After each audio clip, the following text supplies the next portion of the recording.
Have you ever been alone with your thoughts? Maybe staring at the ceiling late at night, or watching the sky slowly shift colors at sunset. And out of nowhere, a thought whispers in, what happens when we die? It's the one question we all ask eventually. It doesn't matter where you're from, what you believe in, or how old you are. That question finds its way in. Quiet, but impossible to ignore. And if you're watching this right now, maybe that thought has been visiting you lately too. The truth is, no one really knows. We can explain how the heart stops, how the brain flatlines, how the body returns to the earth. But what about the you behind the eyes?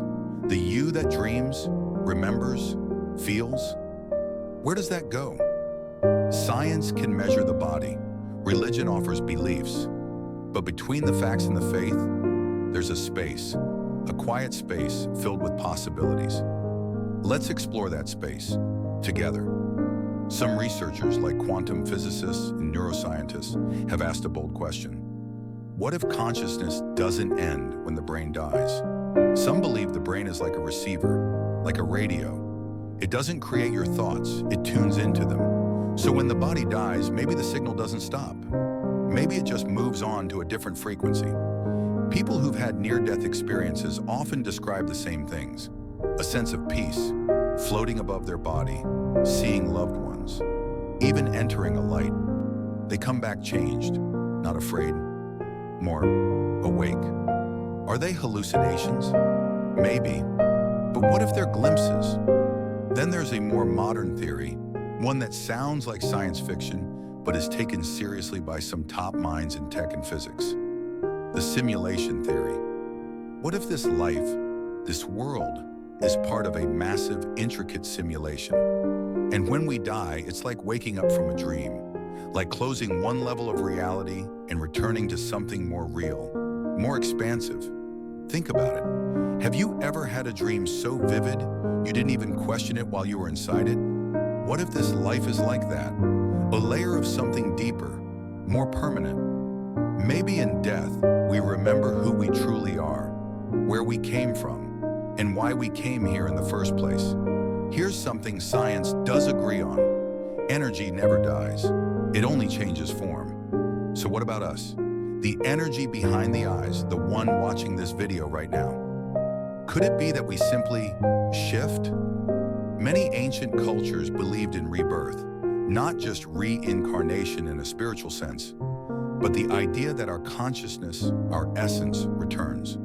Not always in the same body, not always even on this earth, but somewhere, somehow. And maybe that's why we sometimes feel déjà vu, why certain people feel instantly familiar, why we have dreams about places we've never been. Maybe it's not imagination, maybe it's memory. But even if none of these theories are true, even if we never know for sure what lies beyond this life, there's something deeply reassuring about the mystery. Think about it. Everything in nature has purpose. Seasons change. Stars die and give birth to new ones. Forests burn and grow again. Why would death be any different? Why would your story just end? Maybe we don't need all the answers right now. Maybe it's okay not to know. Because the mystery, that's part of the beauty. It makes life more precious, moments more meaningful, connections more sacred. And when the time does come, whenever that is, what if it's not the end of the story, but the start of a new chapter? So, if you've ever felt afraid of death, or wondered what really happens when we take that final breath, know this: you're not alone. Every single person walking this earth has felt that question pressed gently on their heart. But maybe, just maybe, what comes next isn't darkness, but light, a return, a remembering. And maybe the greatest truth of all is this: whatever is waiting for us on the other side, it might be far more beautiful than we could ever imagine. If this made you pause and think, share your thoughts below. What do you believe happens when we die? Like, subscribe and stay curious, because some mysteries aren't meant to be feared. They're meant to be explored.